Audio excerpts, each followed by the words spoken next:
نحمده ونصلي على رسوله الكريم اما بعد فاعوذ بالله من الشيطان الرجيم بسم الله الرحمن الرحيم رب اشرح لي صدري ويسر لي امري واحلل عقدة من لساني يفقهوا قولي.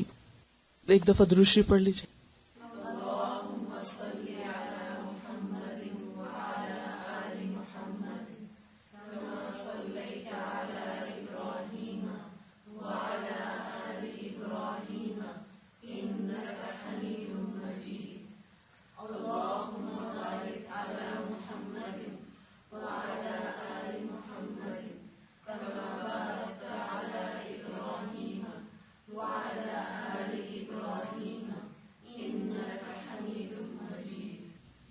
حسن اخلاق کی دعا پڑھیے.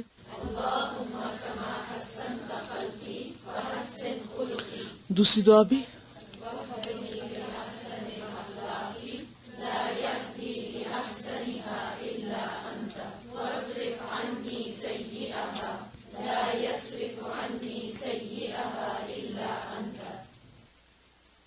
آج ہم مزاح کے بارے میں پڑھیں گے. مزاح، ہیومر. مزاح کا لفظی معنی ہوتا ہے دل لگی کرنا، مذاق کرنا، ہنسی مذاق، خوش طبعی. قرآن مجید میں اللہ سبحانہ وتعالیٰ فرماتے ہیں انہ اضحک و ابکا، بے شک اسی نے ہنسایا اور اسی نے رلایا. ہنسنا اور رونا دونوں ہی زندگی کے حصے ہیں. انسان ہمیشہ ایک کیفیت میں نہیں رہتا. کبھی اس پر خوشی کے لمحات ہوتے ہیں، کبھی غم کے لمحات ہوتے ہیں، کبھی ایمان میں اضافہ معلوم ہوتا ہے، کبھی انسان عبادات میں وہ خشوع و خضوع نہیں پاتا، کیونکہ انسان کے دل کی کیفیت بدلتی رہتی ہے. ان بدلتی کیفیات میں انسان کے لیے لازم ہے کہ وہ اللہ کی طرف پلٹتا رہے. خوشی ہو یا غم ہو، ہر حال میں اللہ کی طرف رجوع کرے اور کسی بھی چیز میں حد سے نہ بڑھے. افراط اور تفریط یعنی زیادتی اور کمی دونوں ہی ناپسندیدہ ہیں. نہ تو ہر وقت ہنستے رہنا اچھا ہے اور نہ ہی ہر وقت منہ بسورے رہنا اچھا ہے، اور نہ ہی ہنستے ہوئے حد سے بڑھنا اچھا ہے، اور نہ ہی انسان اپنے اوپر غیر ضروری قسم کی سنجیدگی طاری کرے. جہاں تک خوش ہونے کا تعلق ہے یا کسی کو خوش کرنے کا تعلق ہے تو اس معاملے میں بھی اعتدال بہت ضروری ہے.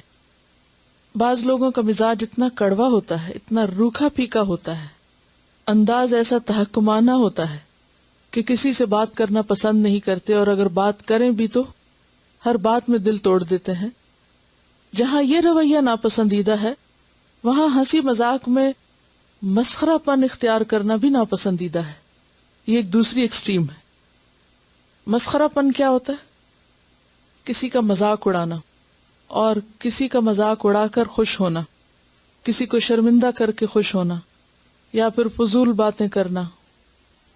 اسی طرح ہنسانے کے لیے فحش کلامی اختیار کرنا، فحش باتیں کرنا، جھوٹ بولنا، خوشامد، مبالغہ آرائی، گستاخی کا رویہ، یا کسی کی مصیبت پہ ہنسنا، یا کسی کی نقل اتار کے ہنسنا، یہ سب دینی اعتبار سے ناپسندیدہ چیزیں ہیں.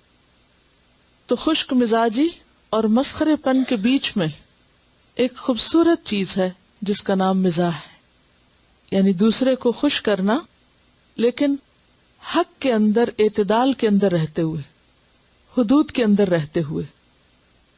یہ صلاحیت یا یہ ایبلٹی ایک بہت ہی پسندیدہ صلاحیت ہے. اس بات کی صلاحیت اور قابلیت اور مزاج میں شگفتگی کا ہونا ایک بہت ہی پسندیدہ چیز ہے، قابل تعریف چیز ہے. یہ بھی عبادت ہے کہ انسان اپنے جیسچر سے، اپنے الفاظ سے، اپنی بات سے دوسرے کا دل خوش کر دے. حضرت ابو ہریرہ کی روایت ہے، ایک شخص نے کہا یا رسول اللہ صلی اللہ علیہ وسلم ای العمل افضل، اے اللہ کے رسول صلی اللہ علیہ وسلم کون سا عمل سب سے اچھا ہے، افضل ہے؟ قال، فرمایا ان تدخل علی اخیک المؤمن سرورا، یہ کہ تم داخل کرو اپنے مومن بھائی پر خوشی کو، یعنی اس کا دل خوش کر دو. یعنی اپنے مسلمان بھائی کو خوش کرنا ایک بہترین نیکی، یا دوسرے الفاظ میں کہیے کسی کا دل خوش کرنا افضل عمل ہے۔ او تقضی عنہ دینا، یا تم اس کا قرض ادا کر دو، او تطعمہ خبزا، یا اس کو کھانا کھلا دو، یہ تمام اچھے کام ہیں۔ اور ان میں سے جس کا ذکر سب سے پہلے کیا گیا وہ کیا ہے؟ کسی کا دل خوش کرنا۔ کسی کا دل خوش کرنے کے لیے انسان الفاظ سے بھی کام لیتا ہے اور مختلف رویوں سے بھی، یا انداز سے بھی، یا طریقوں سے، لیکن اس میں عام طور پر یہ دیکھا گیا ہے کہ انسان کا جو ماحول ہے، یا اس کا جو بیک گراؤنڈ ہے، یا اس کے جو جغرافیائی حالات، یا اس کا کلچر، یا اس کی تعلیم، مزاج، یہ تمام چیزیں کاؤنٹ کرتی ہیں، یہ تمام فیکٹرز ہوتے ہیں۔ آپ نے دیکھا ہوگا کہ بعض چیزیں ایک ملک میں ہنسی مذاق کا ذریعہ ہوتی ہیں اور دوسرے ملک میں وہ معیوب سمجھی جاتی ہیں۔ ایک بات ایک کلچر میں دوسروں کو خوش کرنے کا ذریعہ ہوتی ہے اور وہی بات دوسرے کلچر میں دوسروں کو اوفینڈ کرنے کا ذریعہ بن جاتی ہے، ناراض کرنے کا ذریعہ ہو جاتی ہے۔ تو اس لیے انسان جس ماحول میں ہو، جن لوگوں کے بیچ میں ہو، جو ان کا مقام، مرتبہ اور درجہ ہو، اس کے مطابق ہی ان کے ساتھ معاملہ کرے۔ یعنی کسی کو خوش کرنے کے لیے جہاں ایک طرف حق سے، سچ سے، دین کی حدود سے آگے نکلنے کی اجازت نہیں، وہاں دوسری طرف انسان کے ماحول کی رعایت بھی بہت ضروری ہے۔ مثلاً اگر ایک شخص کو انگریزی نہیں آتی اور آپ اس سے انگریزی بول کے اس پہ ہنس رہے ہیں کہ اس کو سمجھ ہی نہیں آئی کہ آپ نے اس سے کیا کہا ہے، یا کسی کو فول کر رہے ہیں، یا کسی کی تحقیر کر رہے ہیں، یا کسی کو ٹانٹ کر رہے ہیں، اور آپ ہنس رہے ہیں اور دوسروں کو بھی ہنسا رہے ہیں، تو یہ کوئی پسندیدہ چیز نہ ہوگی۔ پھر اسی طرح ہم دیکھتے ہیں کہ مزاح میں، بات چیت میں جو چیزیں جائز ہو سکتی ہیں وہ یہ کہ مثلاً انسان کوئی ایسا لفظ بولے جس کے دو معنی نکلتے ہوں، یعنی ذو معنی لفظ، ایک اس کا معنی سنجیدہ ہو اور دوسرا اس کا معنی ایسا بھی ہو کہ جس سے دوسرے کو خوش کیا جا سکتا ہو، اور اس کے بولنے میں کوئی جھوٹ بھی نہ ہو اور کوئی غلط بیانی بھی نہ ہو۔ پھر اسی طرح جیسے عام طور پر ہم لطیفوں کا سہارا لیتے ہیں، تو ایسے لطیفے جن میں کوئی جھوٹی بات نہ ہو یا کوئی مبالغہ آرائی نہ ہو، تو اس کی بھی اجازت ہے۔ پھر اسی طرح بعض اوقات لوگ ریشل جوکس، جیسے کسی خاص کلچر کی، مثلا چائنیز کی کوئی بات کرنا، یا سردار جی کی بات کرنا، یا کسی اور بیک گراؤنڈ یا کسی خاص رنگ، نسل یا قوم کی بات کر کے اس پر ہنسنا یا دوسروں کو ہنسانا، یہ بہرحال اسلام میں پسندیدہ نہیں ہے اور اس کی اجازت نہیں ہے۔ اسی طرح بعض جوک جو ہوتے ہیں وہ سک جوکس ہوتے ہیں یا ڈرٹی جوکس ہوتے ہیں، جن سے انسان کی طبیعت یا فطرت جو ہے وہ بھی نفرت کرتی ہے، تو ایسی چیزوں سے بچنا بھی ضروری ہے۔ پھر اسی طرح بعض اوقات بعض حرکتیں لوگوں کو ہنسا دیتی ہیں، بعض سین ایسے ہوتے ہیں یا کریٹ ہو جاتے ہیں کہ جو انسان کے ہنسنے کا ذریعہ بن جاتے ہیں، تو ایسے میں بھی انسان کو احتیاط کرنی چاہیے کہ کوئی ایسی چیز نہ ہو کہ جس سے دوسرے کا دل دکھے، یا انسان کسی کی مصیبت پہ خوش ہو، یا کسی کو کسی ایسے نام سے پکار کر یا منہ بنا کے یا شکل بگاڑ کے یا ایسی طریقے سے ہنسانے کی کوشش کرے کہ جس سے خیر کی بجائے شر آئے۔ یعنی کوئی بھی چیز جس سے انسان دوسرے کو خوش کرے لیکن اس کے نتیجے میں دوسرے کے لیے تکلیف یا اذیت نہ ہو، تو ایسی دل لگی یا خوش طبعی تو پسندیدہ ہے، لیکن کوئی بھی ایسی چیز کہ جس کے ذریعے دوسرا ناراض ہو یا دوسرے کو اذیت ہو، خواہ وہ بظاہر دیکھنے میں ایک بے ضرر سی بات نظر آتی ہو، اس سے بچنا چاہیے، کیونکہ بعض مزاج بعض باتوں کو پسند نہیں کرتے۔ بعض لوگ سلی باتیں کر کے دوسرے کو ہنسانے کی کوشش کرتے ہیں، حماقت کی باتوں سے دوسرے کو یا کم درجے کی باتیں کر کے دوسرے کو ہنسانے یا خوش کرنے کی کوشش کرتے ہیں۔ تو اس میں اس بات کا بھی خیال رکھنا چاہیے کہ آپ جس کو ہنسا رہے ہیں یا جس کو خوش کر رہے ہیں، کیا واقعی وہ اس خاص قسم کے طریقے سے خوش ہوتا بھی ہے یا نہیں، یا وہ چیز اس کے مزاج پر ناگوار تو نہیں۔ تو اگرچہ مزاح جائز ہے لیکن کانٹیکسٹ میں، موقع محل کی مناسبت سے اور حقیقت پر مبنی۔ تو آئیے دیکھتے ہیں کہ ہمارا دین ہمیں اس بارے میں کیا رہنمائی دیتا ہے۔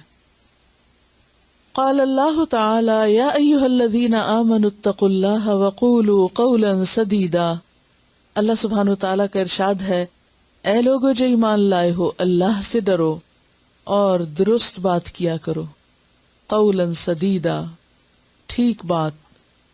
سدید کا لفظ سین دال دال سے ہے. سدد یسدد تسدید. سدد الرمح کہتے ہیں تیر کو ٹھیک نشانے کے رخ پر سیدھا کرنا. تیر کو ٹھیک نشانے کے رخ پہ سیدھا کرنا. اب ذرا امیجن کریں، آپ نے کبھی تیر نہیں چلایا اس لیے امیجن نہیں کر سکتے. مثلاً اگر آپ نے کسی کی طرف کوئی چیز پھینکنی ہو، کسی کو کچھ پکڑانا ہو، وہ شخص دور ہو، آپ وہاں تک پہنچ نہیں سکتے.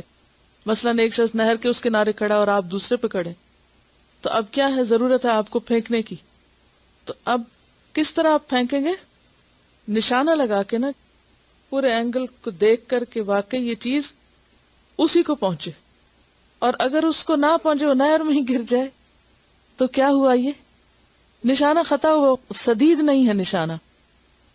بالکل جیسے پیپر کے ایروپلینز بنا کے تو آپ اس کو خاص نشانے پہ ڈال کے اس کو پھینکتے ہیں، اور بعض اوقات وہ نشانے پر عین جا لگتا ہے اور بعض اوقات نشانہ خطا ہو جاتا ہے. تو سدید کیا ہوتا ہے؟ جو ٹھیک نشانے پر لگے وہیں لگے جہاں اس کو لگنا چاہیے. تو پھر قولاً سدیدہ کون سی بات ہوگی؟ جو بالکل درست، جس مقصد اور جس نیت سے کی جائے اور جس کے لیے کی جائے اور جس کانٹیکس میں کی جائے اور جس طرح اس کو ہونا چاہیے وہ ویسی ہی ہو. تو یہ ہوتی ہے قولاً سدیدہ، درست بات، ٹھیک بات، دل کو لگتی بات جسے کہتے ہیں نا عام طور پر، یعنی نشانے پہ لگتی بات یا دل کو لگتی بات، اور بالکل مستقیم، جس میں کوئی ٹیڑھا پن نہ ہو، کوئی کجی نہ ہو، کوئی انحراف نہ ہو، غلط بیانی نہ ہو، اور غلط مقصد نہ ہو، غلط نیت نہ ہو، غلط موقع نہ ہو. موقع مناسبت بھی درست ہو، کیونکہ ماحول کو دیکھ کر بات کرنا بھی بہت ضروری ہوتا ہے. مثلا اگر کچھ لوگ کسی ایسی مجلس میں بیٹھے ہوئے ہیں جہاں کوئی کسی کی تعزیت کر رہا ہے اور ایک شخص داخل ہو کر وہاں کوئی جوک سنانا شروع کر دے، تو خواہ وہ کتنی ہی سچی بات کیوں نہ ہو، وہ اس موقع کی مناسبت سے درست نہیں، قولاً سدیدن نہیں. تو قولاً سدیدن میں ہر طرح کی بات آتی ہے، خواہ وہ خوشی سے کی جائے، خواہ وہ غم میں کی جائے، خواہ وہ غصے میں کی جائے، خواہ وہ مذاق میں کی جائے، لیکن وہ کیسی بات ہو؟ درست، اپروپریٹ، یعنی ہر پہلو کے اعتبار سے بالکل نشانے پہ لگتی ہوئی، جتنی ہونی چاہیے. کیونکہ یہ جو نشانے والی بات ہے نا، یہ بہت ہی اہم بات ہے اگر آپ اس پر غور کریں. کیونکہ مثلاً اگر آپ کسی کی طرف کوئی چیز پھینک رہے اور اس نے ہاتھ آگے کیے اور آپ اس کی آنکھ پہ دے مارتے ہیں تو کیا ہوگا نتیجہ؟ قولاً سدیدہ نہ ہوا. آپ آدھے رستے میں پھینک دیتے ہیں وہ بھی ٹھیک نہیں، آپ اس کو پار پھینک دیتے ہیں وہ بھی ٹھیک نہیں، آپ دائیں پھینک دیتے ہیں وہ بھی ٹھیک نہیں، آپ بائیں پھینک دیتے ہیں وہ بھی ٹھیک نہیں. تو ٹھیک کیا ہے؟ جس جگہ آپ کو پھینکنا چاہیے یا پہنچانا چاہیے وہ وہیں پہنچے. اور جہاں تک مزاح کا تعلق ہے تو اس کے لیے بھی قرآن مجید میں آتا ہے وَقُولُوا لِلنَّاسِ حُسْنًا، اور کہو لوگوں سے بھلی بات. اور بھلی بات میں اچھی بات، ایسی بات، خوبصورت بات کہ جس سے دوسرے کا دل خوش ہو جائے. یعنی قولاً حسناً جو ہے، یقولوا للناس حسنا میں بہت سی چیزیں آتی ہیں، لیکن خاص طور پر وہ بات بھی کہ جس کے اندر خوبصورتی ہو اور جو دوسرے کا دل خوش کر دے. تو مزاح کا اصل مطلب یا مقصد یا مطلوب کیا ہے؟ دوسرے کو خوش کرنا. عن ابی ہریرہ قال، ابو ہریرہ رضی اللہ عنہ سے روایت ہے، قال انہوں نے کہا، قالوا لوگوں نے کہا. ابو ہریرہ لوگوں کی بات بیان کر رہے ہیں. یا رسول اللہ، اے اللہ کے رسول صلی اللہ علیہ وسلم، انک تداعبنا، بے شک آپ ہم سے ہنسی مذاق کرتے ہیں. تداعبنا کا لفظ دال عین بے سے ہے، خوش طبعی کرنا، کہ آپ ہم سے ہنسی مذاق کی باتیں کرتے ہیں، خوش طبعی کی باتیں کرتے ہیں. قال فرمایا، انی لا اقول الا حقا، بے شک میں نہیں کہتا مگر حق بات. رواہ الترمذی کتاب البر والصلۃ.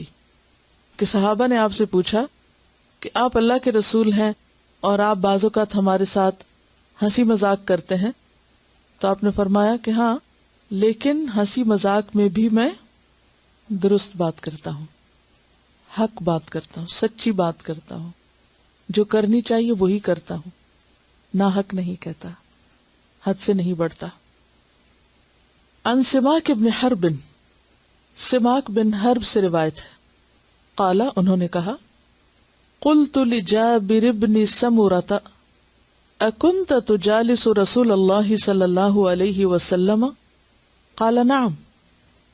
سماک بن حرب کہتے ہیں میں نے جابر بن سمرہ سے کہا، اکنت کیا تم تھے، تجالسو بیٹھا کرتے، رسول اللہ صلی اللہ علیہ وسلم نبی صلی اللہ علیہ وسلم کے پاس، کیا تم رسول اللہ صلی اللہ علیہ وسلم کی مجلس میں بیٹھتے تھے؟ قال نعم، کہنے لگے ہاں میں ایسا کرتا تھا، کثیرن بہت زیادہ، بہت بیٹھتا تھا، بہت آتا جاتا تھا. کان لا یقوم، تھے آپ نہ کھڑے ہوتے، من مصلاہ، اپنے مصلا سے. مصلا کیا ہوتا ہے؟ صلاۃ کی جگہ.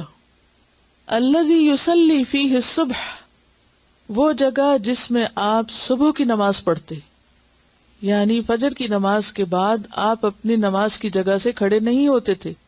حتی تطلع الشمس، یہاں تک کہ سورج طلوع ہو جاتا. فاذا طلعت، پھر جب طلوع ہو جاتا، قام، تو کھڑے ہو جاتے. وکانوا یتحدثون، اور تھے وہ باتیں کیا کرتے. تحدث یتحدث، بات چیت کرنا، حدیث سے. فیأخذون، پھر وہ لیتے یعنی باتیں کرتے، فی امر الجاہلیت، جاہلیت کے دور کے کاموں میں سے، یعنی دور جاہلیت میں جو کچھ وہ کیا کرتے تھے تو اس دور کی باتیں کیا کرتے، ان کاموں کا ذکر کرتے. فیضحکون، پھر وہ ہنستے تھے. ویتبسم صلی اللہ علیہ وسلم، اور نبی صلی اللہ علیہ وسلم مسکرا دیا کرتے تھے. صحابہ ہنستے تھے اور آپ مسکراتے تھے. ہنسنے میں بعض اوقات آواز بھی نکلتی لیکن مسکرانے میں آواز نہیں ہوتی. رواں ترجمہ کرتے ہیں. سیدنا سماک بن حرب سے روایت ہے، کہتے ہیں کہ میں نے جابر بن سمرہ رضی اللہ عنہ سے کہا، کیا تم رسول اللہ صلی اللہ علیہ وسلم کے ساتھ بیٹھا کرتے تھے؟ انہوں نے کہا ہاں بہت بیٹھا کرتا تھا.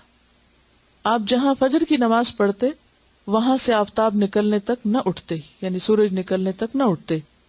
جب سورج نکلتا تو آپ اٹھتے اور لوگ باتیں کرتے اور جاہلیت کے کاموں کا ذکر کرتے اور ہنستے اور آپ تبسم فرماتے.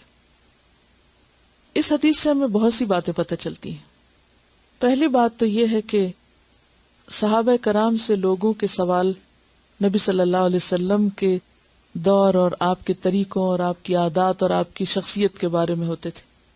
اور یہ تابعی پوچھتے ہیں ایک صحابی سے کہ آپ لوگ کیا کیا کرتے تھے، کیا آپ ان کے پاس بھی بیٹھتے تھے؟ تو صحابی کہتے ہیں کہ ہاں ہم بیٹھتے تھے اور بہت بیٹھتے تھے. کان لا یقوم من مصلاہ، آپ اپنی جائے نماز سے نہیں اٹھتے تھے جہاں آپ صبح کی نماز پڑھتے، حتی تطلع الشمس. تو اس سے ایک اور بات پتہ چلتی ہے کہ نماز کے فوراً بعد اگر کوئی مجبوری نہ ہو تو اٹھنے اور بھاگنے کی نہیں کرنی چاہیے، کیونکہ نماز پڑھنے کے بعد انسان کے اوپر ایک خاص کیفیت ہوتی ہے اور وہ ایک بہت ہی خوبصورت وقت ہوتا ہے. تو اس میں اگر انسان کچھ مزید کچھ پڑھ لے یا ایون اگر اپنی جائے نماز پر بیٹھ کر کسی سے بات چیت کر لے تو اس میں کوئی حرج نہیں. اب یہ وقت کون سا ہے؟ فجر کی نماز کے بعد کا وقت ہے. اور فجر کی نماز کے بعد آپ کی روٹین کیا تھی کہ جب تک سورج نہیں نکلتا تھا آپ اسی جگہ بیٹھے رہتے، یا تو ذکر اذکار کرتے یا پھر یہ کہ صحابہ کرام آپ کے پاس آ کے بیٹھ جاتے اور سیکھتے سکھاتے. اور جب سورج نکل آتا تو آپ کھڑے ہو جاتے. اس کے بعد آپ کا معمول کیا ہوتا تھا؟ یہ کیا کرنا چاہیے سورج نکلنے کے بعد؟ 15-20 منٹ نکل جائیں تو 15-20 منٹ کے بعد اشراق کی نماز ہوتی.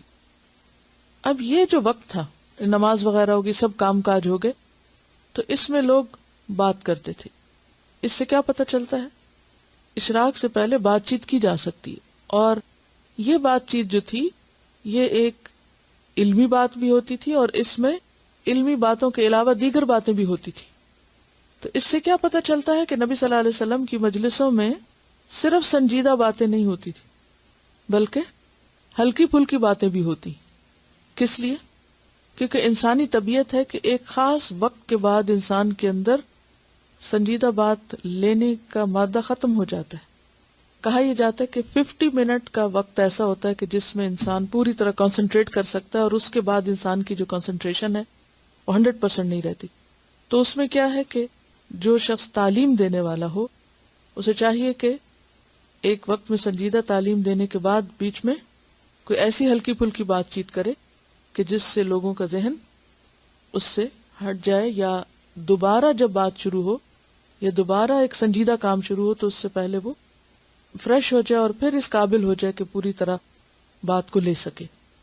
اور اس میں آپ دیکھیے کہ ایک اور اہم چیز پتہ چل رہی ہے کہ وہ اپنے واقعات سناتے، یتحدثون کا مطلب کیا؟ اپنی کہانیاں سناتے تھے، اپنے واقعات سناتے تھے، گزری ہوئی باتوں کا ذکر کرتے۔ تو اس سے کیا پتہ چلتا ہے کہ علمی مجلس کے اندر اپنے تجربات اور اپنے تاثرات اور اپنے ماضی کا ذکر اور ماضی کے قصے کہانیاں بیان کی جا سکتی ہیں۔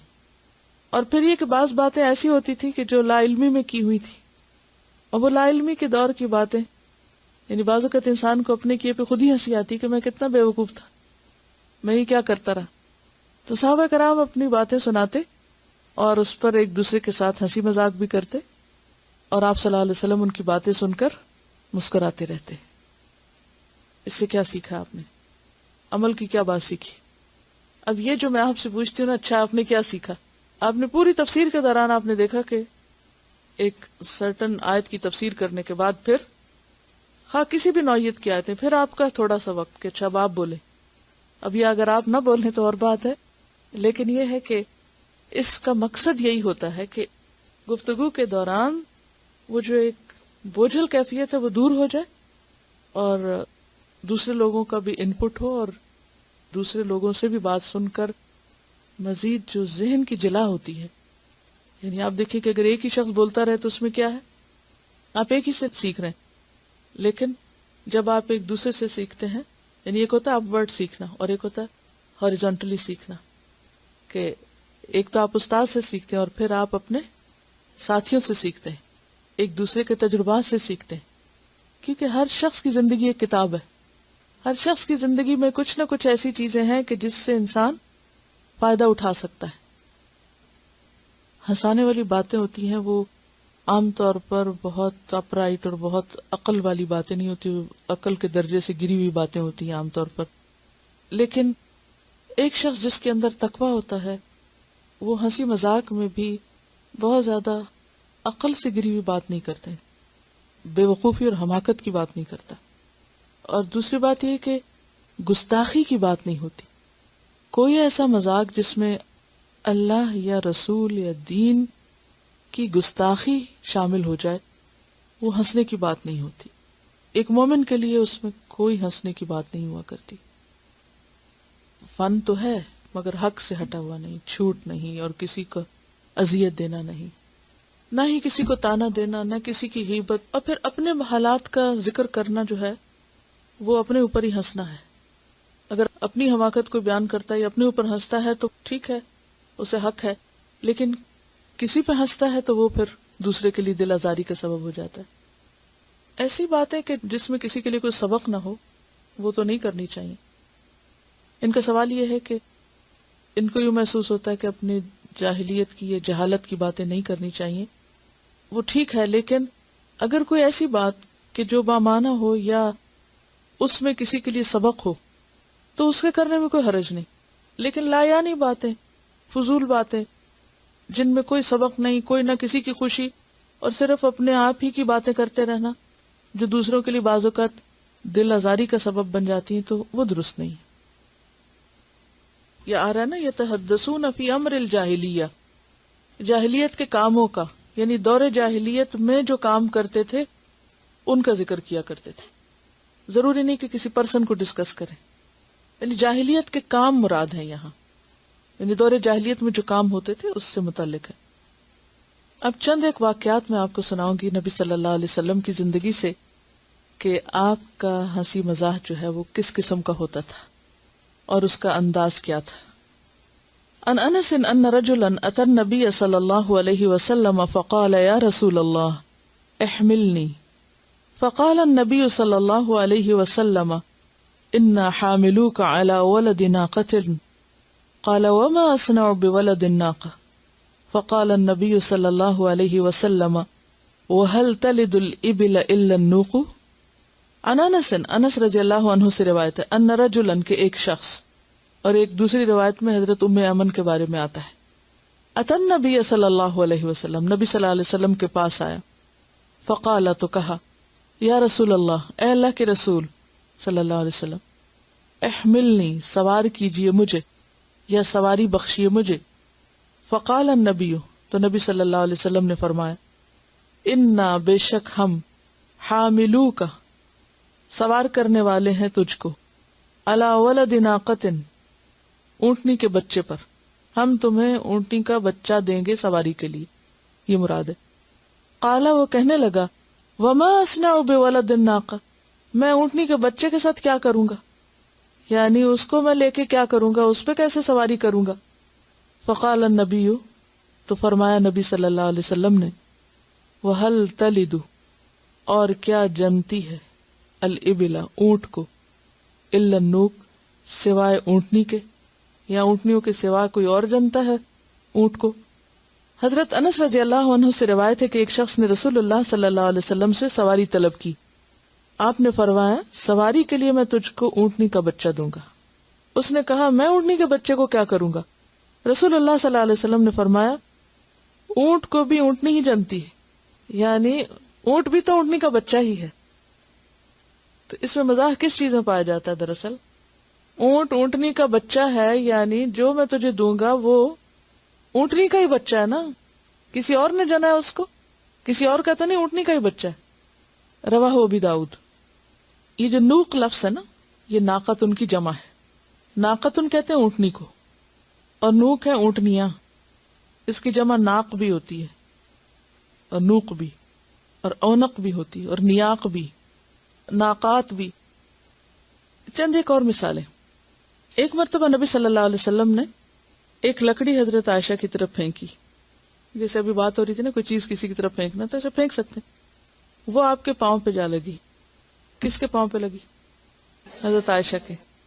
حضرت عائشہ نے چوٹ محسوس کرتے ہوئے اور مسکراتے ہوئے پوچھا، اے اللہ کے رسول صلی اللہ علیہ وسلم، کیا بدلہ لینا جائز ہے؟ آپ صلی اللہ علیہ وسلم نے سمجھ لیا کہ وہ کیا چاہتی ہیں، فرمایا ہاں بدلہ لینا تو جائز ہے، مگر اتفاقی حادثے پہ نہیں۔ اس کے بعد رسول اللہ صلی اللہ علیہ وسلم اور ام المومنین کافی دیر تک مسکراتے رہے۔ رسول اللہ صلی اللہ علیہ وسلم کا ارشاد ہے کہ سب لوگوں میں اچھا وہ ہے جو اپنے گھر والوں کے لیے اچھا ہو، اور میں تم میں سب سے بڑھ کر اپنے گھر والوں کے لیے اچھا ہوں۔ آپ کا معمول یہ تھا کہ ازواج مطہرات کو خوش کرنے کی کوشش کرتے۔ حضرت عائشہ فرماتی ہے ایک دفعہ میں نے حریرہ، یعنی جیسے دلیا ہوتا نا، حریرہ پکا کر آپ کے سامنے رکھا۔ اس وقت حضرت سودا بھی آپ کے پاس بیٹھی تھی۔ میں نے سودا سے کہا آپ بھی کھائیں، مگر وہ انکار کرنے لگی۔ میں نے بطور مزاح کہا اگر نہ کھاؤ گی تو حریرہ تمہارے منہ پہ ملوں گی۔ انہوں نے پھر بھی نہ کھایا، تو میں نے مزاح میں اٹھ کر حریرہ ان کے چہرے پہ مل دیا۔ رسول اللہ صلی اللہ علیہ وسلم نے دیکھا تو ہنسنے لگے۔ میری یہ حرکت دیکھ کر آپ نے سودا سے فرمایا اب تم بھی یہ حریرہ عائشہ کے منہ پہ ملو۔ حضور نے مجھے پکڑا اور حضرت سودا نے اٹھ کر حریرہ میرے منہ پہ لیپ کر دیا۔ اب اس میں آپ دیکھیے کہ بعض اوقات ایسے شغل بھی ہوتے ہیں، کسی پہ رنگ ڈال دینا یا کسی کو جاتے جاتے چھیڑ دینا، کچھ بعض لوگ اس کو مائنڈ کرتے ہیں۔ اگر آپ دیکھیں کہ کوئی ایسا شخص ہے کہ جو ناپسند کرتا ہے تو پھر اس کے ساتھ ایسا نہیں کرنا چاہیے، لیکن ازواج مطہرات کے دلوں میں وسعت تھی، اور ایک سوکن جو ہے وہ دوسرے سوکن کے ساتھ ایسے کر رہی ہیں، اور پھر جواب بھی ہو رہا ہے اور سب ہنس رہے ہیں اور کہیں بھی کوئی ناراضگی کی بات نہیں۔ سیرت کی کتابوں میں آتا ہے کہ ایک دفعہ حضرت عائشہ منہ دھو رہی تھی، نبی صلی اللہ علیہ وسلم ان کے پاس سے گزرے۔ حضرت عائشہ نے محبت سے حضور پہ پانی کا چھینٹا دے مارا، یعنی وضو کر رہی تھی تو کیا کیا، پانی پھینک دیا آپ پر۔ رسول اللہ صلی اللہ علیہ وسلم نے بھی فوراً چلو بھر کر حضرت عائشہ پہ پھینکا، یعنی اسے بدلہ لیا۔ اور پھر دونوں مسکرانے لگے. آپ نے فرمایا دیکھو عائشہ میں نے زیادتی نہیں کی، صرف بدلہ لیا ہے. اب یہ بدلہ لینا ہنسی مذاق کا ایک انداز ہے، لیکن جو لوگ اس کو نہ برداشت کریں ان کے ساتھ ایسا نہ کیجیے. اور اگر -12 ہو باہر، لیکن برف تو ایک دوسرے پہ پھینک سکتے ہیں نا، سنو بال سے پھینک سکتے ہیں. صحابہ کرام کے بارے میں آتا ہے کہ وہ واٹر میلن ایک دوسرے کی طرف پھینکا کرتے تھے، جیسے بال، یعنی فٹ بال. شاید اس وقت فٹ بال تو نہیں ہوتا ہوگا، لیکن یعنی کھیل کے طور پر ایک دوسرے کی طرف، دوسرا تیسرے کی طرف، تیسرا چوتھے کی طرف. تو یہ بھی ان کا ایک انٹرٹینمنٹ کا انداز تھا، ایک طریقہ تھا. یہ چھوٹی چھوٹی مثالیں اور یہ واقعات یہ بتاتے ہیں کہ جو کچھ آپ صلی اللہ علیہ وسلم کی موجودگی میں ہوا یا آپ کے گھر میں ہوا وہ شرعی طور پر جائز ہے، اس میں حرج نہیں ہے. ایک اور روایت میں آتا ہے کہ ایک دن آپ صلی اللہ علیہ وسلم غسل فرما رہے تھے. جب باہر نکلے اور جسم گیلا تھا تو حضرت عائشہ نے جو کا آٹا آپ کے جسم پہ مل دیا اور پھر ہنسنا شروع ہو گئی. آپ نے پوچھا کہ یہ کیا ہے؟ کہنے لگی آپ نے خود ہی تو فرمایا تھا کہ جو کا آٹا ملنے سے جسم صاف ہو جاتا ہے. تو یہ سن کر آپ مسکرانے لگے اور جا کے جسم پھر دھو لیا. اگلی حدیث عن عوف بن مالک الاشجعی قال اتيت رسول الله صلى الله عليه وسلم في غزوة تبوك وهو في قبة من ادم. عن عوف بن مالک، عوف بن مالک سے روایت ہے اور ان کی نسبت الاشجعی ہے. قال کہا اتيت رسول اللہ، میں آیا رسول اللہ صلی اللہ علیہ وسلم کے پاس فی غزوة تبوک، غزوہ تبوک کے موقع پر، وہو فی قبۃ، اور آپ ایک خیمے میں تھے. قبہ عام طور پہ کس کو کہتے ہیں؟ گنبد کو. قبۃ الاسلام بصرہ کے لیے بولا جاتا تھا. بصرہ کا شہر سب نے سن رکھا ہوگا، کہاں پر ہے؟ عراق میں ہے. وہو فی قبۃ، آپ صلی اللہ علیہ وسلم خیمے میں تھے، من ادم، چمڑے کے. آپ چمڑے کے خیمے میں تھے. فسلمت، تو میں نے سلام کیا. کس کو؟ نبی صلی اللہ علیہ وسلم کو. فردا، تو آپ نے لوٹایا کیا؟ سلام. وقال، اور فرمایا ادخل، اندر آ جاؤ.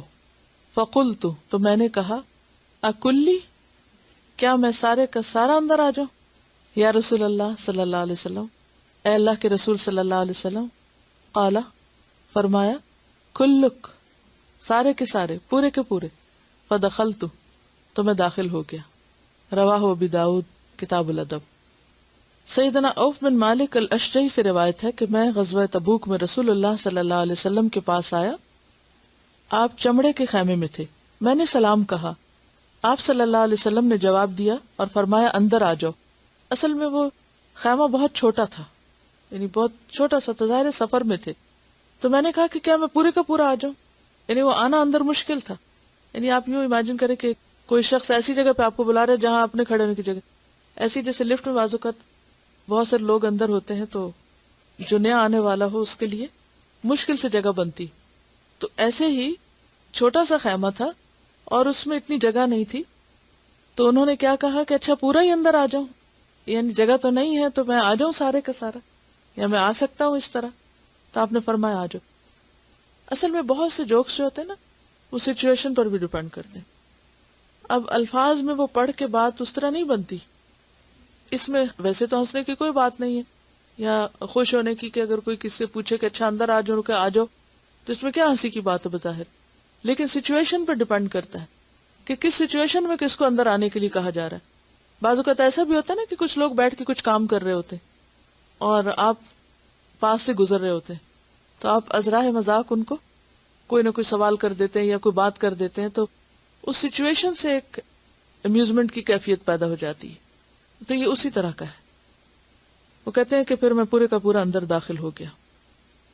یہ کتاب ہے الادب المفرد اور یہ امام بخاری نے لکھی ہے، اور الحمدللہ اس کتاب کو ناصر الدین البانی نے اس کی تخریج کی ہے، لہٰذا اس میں جو صحیح احادیث ہیں وہ انہوں نے الگ کر دی ہیں، اور ادب المفرد کی جو ضعیف احادیث ہیں وہ بھی انہوں نے الگ کر دی ہیں.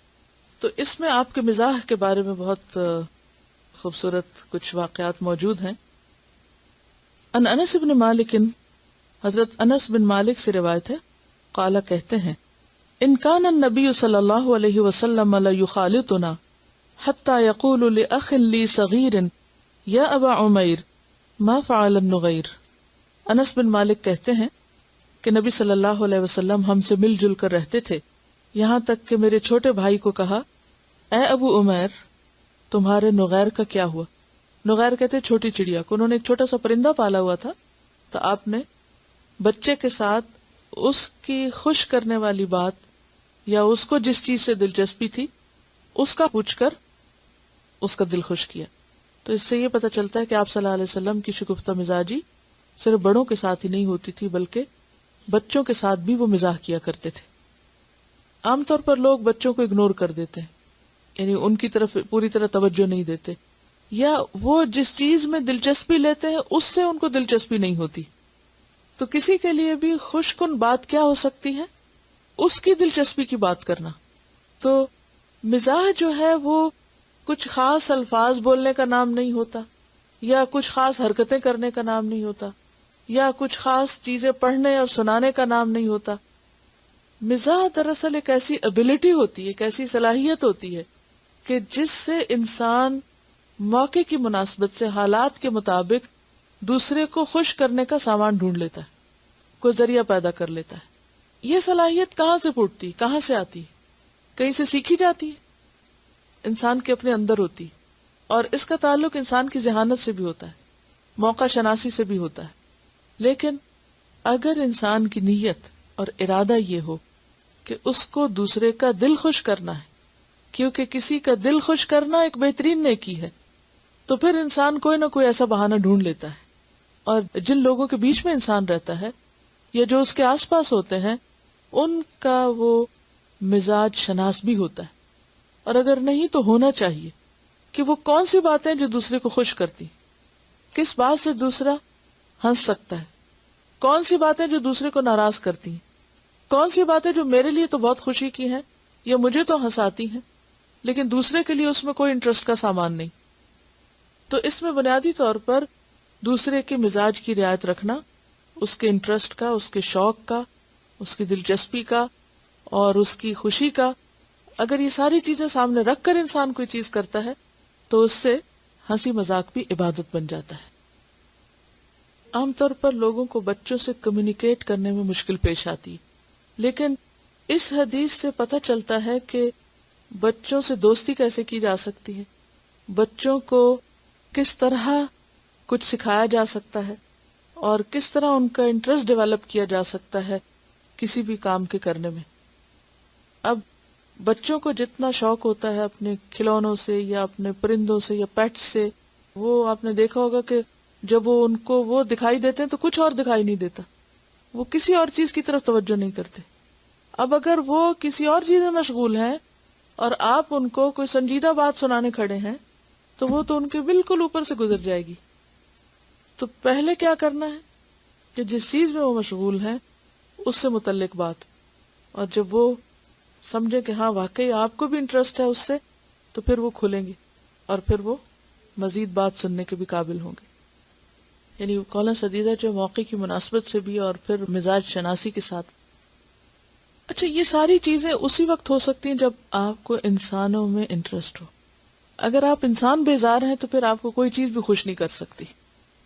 آدم بیزار جس کو کہتے ہیں.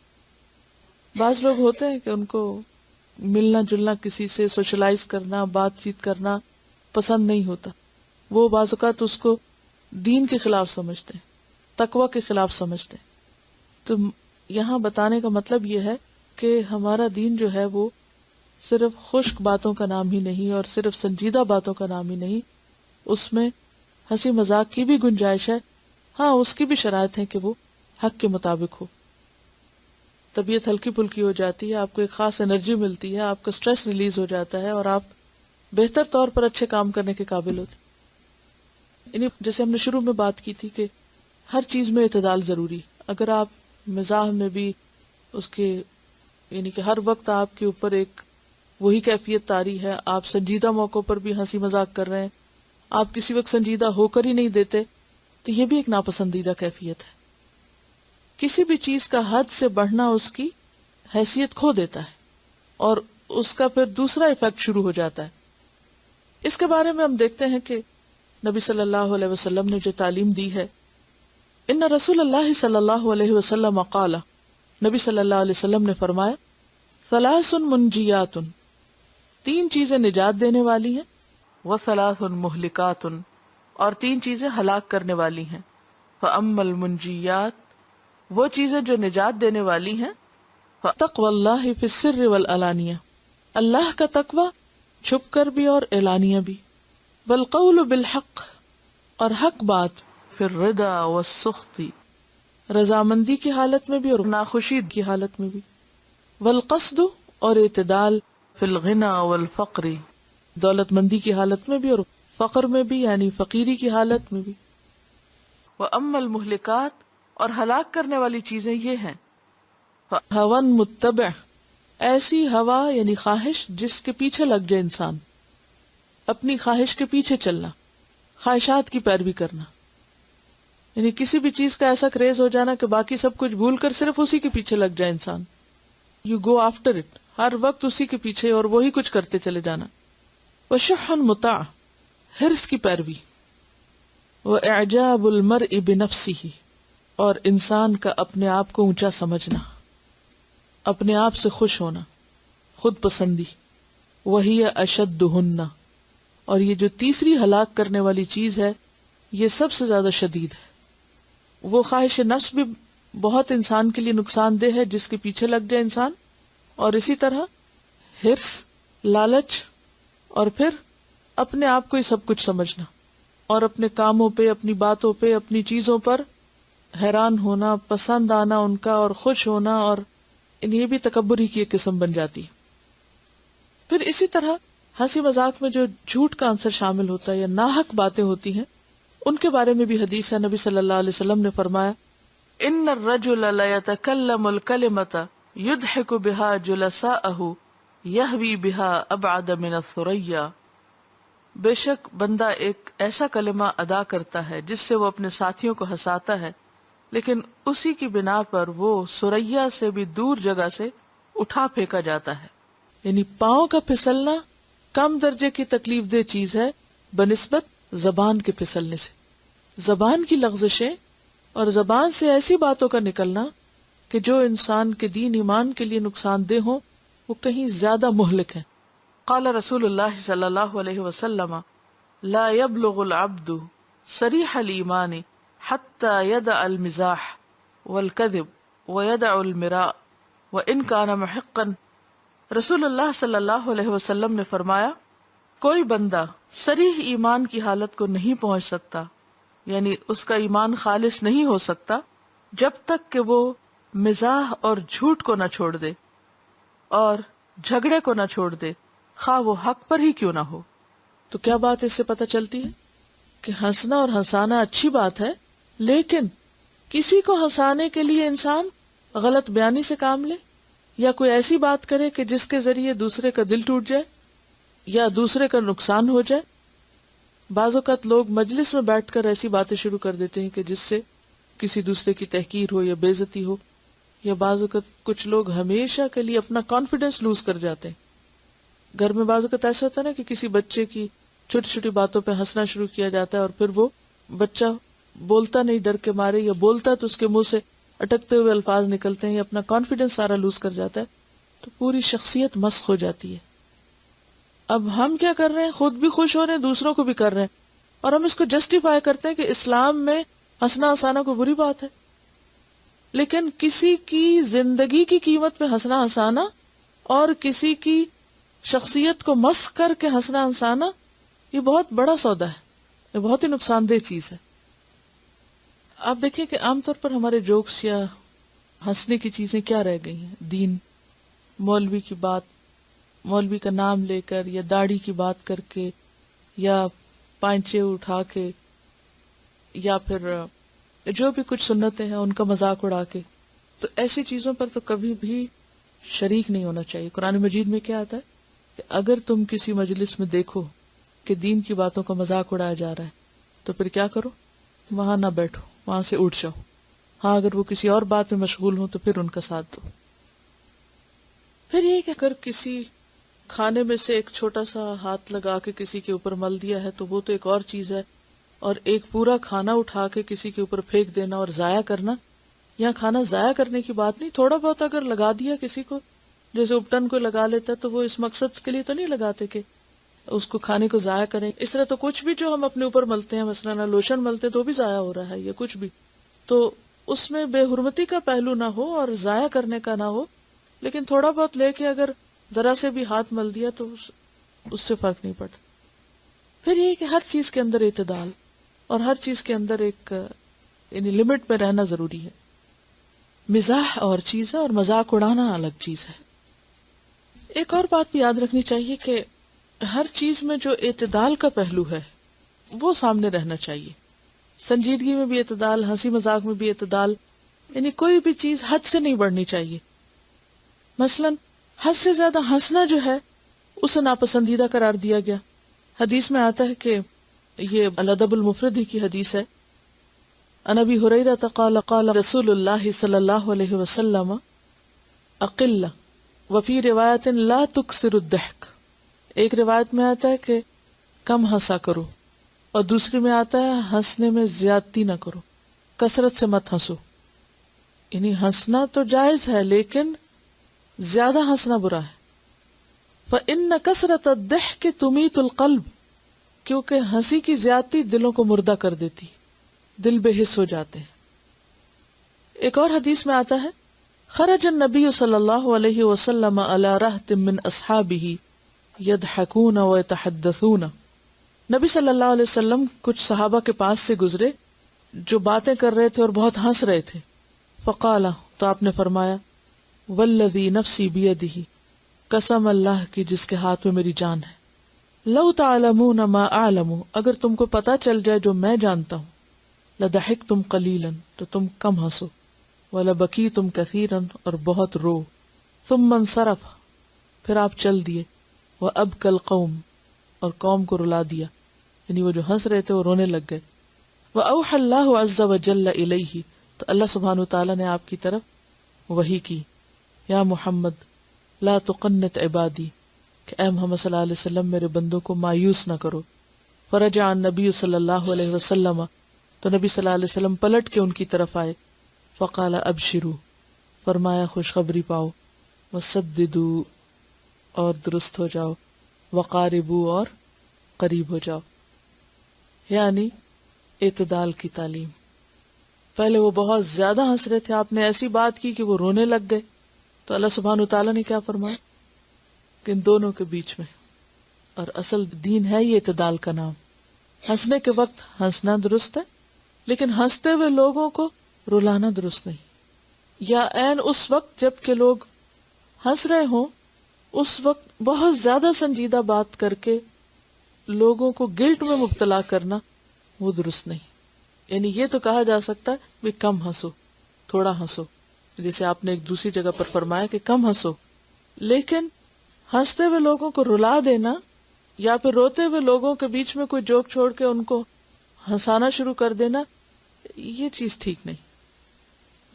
جریر کہتے ہیں ما رآنی رسول اللہ صلی اللہ علیہ وسلم منذ اسلمت الا تبسم فی وجہی، جب سے میں نے اسلام قبول کیا ہے کبھی ایسا نہیں ہوا کہ آپ صلی اللہ علیہ وسلم میری طرف دیکھے ہوں اور مسکرائے نہ ہوں.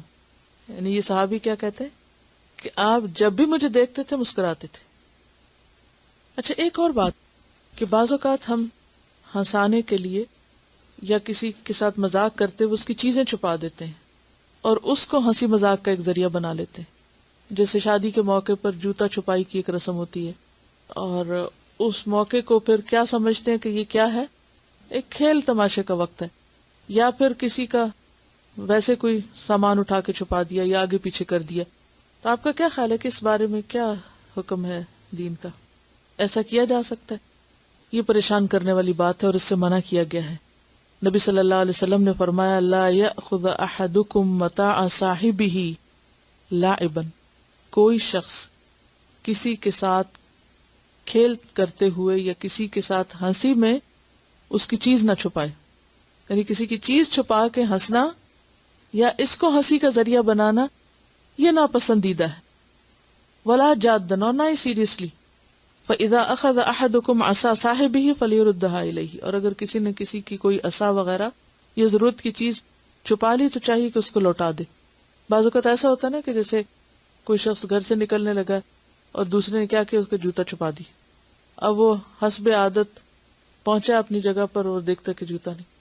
اب وہ کوئی پوچھے بھی جوتا کہاں، وہ میں تو مذاق کر رہی تھی، میں نے چھپایا اور میں مذاق کر رہی تھی. بعض اوقات کیا ہوتا ہے ہم دوسروں کو تنگ کر کے ستا کے مزہ لیتے ہیں اور پھر اس میں کیا عذر پیش کرتے ہیں، میں تو صرف ہنس رہی تھی.